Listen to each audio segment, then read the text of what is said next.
There is a saying, today is the first day of the rest of your life. In many ways, today is a turning point in your writing lives. Today you will begin to think how the structural choices an author makes can highlight the author's meaning. Today I want to teach you that one way you can learn to structure your writing is by reading texts other authors have written and studying the structures of those texts. In the past, we have worked on close reading. We annotated the details of a text. Today, we're going to take the opposite view. Instead of looking closely, we're going to look at the text as if we are flying over. So instead of looking closely and analyzing every detail, we're going to skim it, look at the big picture, and we're going to think about how the chunks of the text are organized. Let me show you an example. Here's an excerpt from Sandra Cisneros' story, The House on Mango Street. This is the same author that wrote 11, so we know that she typically writes some memoirs. Let's read through this excerpt and talk about the structure. That's nice. That's very good, she said in her tired voice. You just remember to keep writing, Esperanza. You must keep writing. It will keep you free. And I said yes.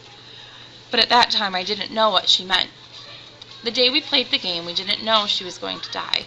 We pretended with our heads thrown back, our arms limp and useless, dangling like the dead.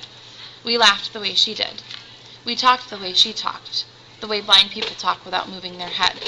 We imitated the way you had to lift her head a little so she could drink water. She sucked it up slow out of a green tin cup. The water was warm and tasted like metal. Lucy laughed. Rachel too. We took turns being her. We screamed in the weak voice of a parrot for Tachi to come and wash those dishes. It was easy. We didn't know. She had been dying such a long time, we forgot. Maybe she was ashamed. Maybe she was embarrassed it took so many years. The kids who wanted to be kids instead of washing dishes and ironing their papa's shirts, and the husband who wanted a wife again. And then she died, my aunt who listened to my poems, and then we began to dream the dreams.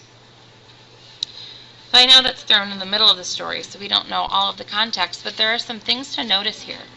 What I notice about this memoir is that the author is telling a story. So the author is using a narrative structure during this. She's going through the pieces of her story. You right now are going to find a partner, and you're going to read through the memoir called Quietly Struggling. Once you've read through this, you're going to talk with your partner. What is the structure of this memoir? Is it a narrative, like Sandra Cisneros? Is it an essay? Is it perhaps both? Once you've talked, the two of you together are going to head to recap, and you're going to record a video. When you're done recording your recap video, please come back to this video. Go ahead and press pause on this video. Press play when you're ready to come back.